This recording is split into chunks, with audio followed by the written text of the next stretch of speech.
Doctor Chinnamail Anji Reddy గారు ఉమ్మడి కరీంనగర్, ఆదిలాబాద్, మెదక్, నిజామాబాద్ పట్టభద్రుల బీజేపీ ఎమ్మెల్సీ అభ్యర్థిగా మీ మద్దతు కోరుతున్నారు.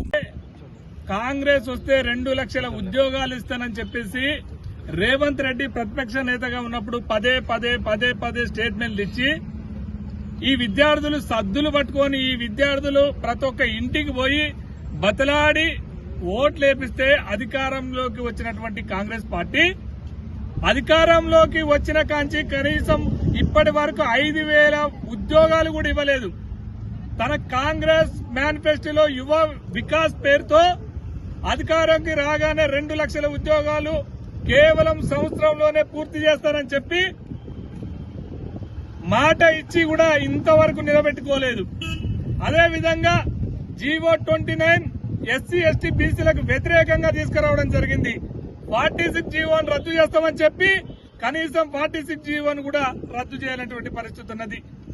మందికి బిడ్డను మా బిడ్డ అనుకుంటూ గత గవర్నమెంట్ లో ఇచ్చిన ఉద్యోగాలకి కేవలం నియామక పత్రం ఇచ్చి మేము ఉద్యోగాలు భర్తీ చేస్తామని చెప్పేసి ఈ రకంగా మోసం చేసుకుంటూ నడిపిస్తున్నటువంటి కాంగ్రెస్ పార్టీకి ఇప్పుడు జరగబోయే ఎమ్మెల్సీ గ్రాడ్యుయేట్ ఎమ్మెల్సీ ఎలక్షన్ లో ఆదిలాబాద్, నిజామాబాద్, కరీంనగర్, మెదక్ జరిగినటువంటి ఈ ఒక్క జరగబోతున్నటువంటి ఎలక్షన్ లో నరేందర్ రెడ్డి గారికి బుద్ధి చెప్పాలి, కాంగ్రెస్ పార్టీకి బుద్ధి చెప్పాలని మా ఉస్మాన్ యూనివర్సిటీ విద్యార్థి చేసి నిరుద్యోగ చేసి కేయూ చేసి అన్ని యూనివర్సిటీలో ఈ రోజు ఏకగ్రీవంగా తీర్మానం చేసుకుని ఇవాళ భారతీయ జనతా పార్టీ తరఫున అంజిరెడ్డి గారికి మేము మద్దతు ఇవ్వడం జరుగుతుంది.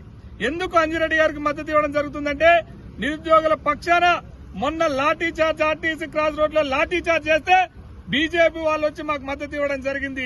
నోటిఫికేషన్ల కోసం భారతీయ జనతా పార్టీ సభ్యులు మా పక్షాన పోరాడడం జరిగింది. కాబట్టి మా ధ్యేయం, మా లక్ష్యం ఈ కాంగ్రెస్ పార్టీని ఓడగొట్టడమే. ఇప్పటికైనా మీరు ఓటు అడగదలుచుకుంటే రేవంత్ రెడ్డి గారు ప్రతి ఒక్క నిరుద్యోగికి విద్యార్థికి ఒక్కొక్క స్కూటీ ఇవ్వాలి. యువ వికాస్ పేరు మీద 5 లక్షల రూపాయల వరకు బ్యాంకు రుణాలు ఇస్తానన్నారు, అవన్నీ ఇచ్చేయాలి. అదే విధంగా తక్షణమే 2 లక్షల ఉద్యోగాలు ఇచ్చేనాకనే మీరు ఓట్లు అడగాలి. గతంలో జీవన్ రెడ్డి పోటీ చేసినప్పుడు కాంగ్రెస్ పార్టీ నినాదం ఏంది? ఎమ్మెల్సీలో ప్రశ్నించే గొంతుకలు ఉండాలన్నటువంటి మీరు ఇవాళ మీకు ఒక్క ఎమ్మెల్సీ ఓడిపోతే 2 ఎమ్మెల్సీలు ఓడిపోతే మీ పార్టీ పడిపోయేది లేదు. కాబట్టి మీరు ఇప్పటికైనా నిరుద్యోగులకు క్షమాపణ చెప్పి వెంటనే ఈ పోటీల నుంచి తప్పుకోవాల్సినటువంటి అవసరం ఉన్నది. నిరుద్యోగులారా, గ్రాడ్యుయేట్స్లారా, పట్టభద్రులారా, దయచేసి కాంగ్రెస్ ఓడగొడితేనే మనకు ఉద్యోగ నోటిఫికేషన్లు వస్తాయి. కాబట్టి దయచేసి మీరు కాంగ్రెస్ అభ్యర్థులు ఓడగొట్టి బీజేపీ బలపరిచిన అంజిరెడ్డి గారిని గెలిపించాల్సినటువంటి అవసరం ఉందని ఈ సందర్భంగా మేము పిలుపునివ్వడం జరుగుతుంది.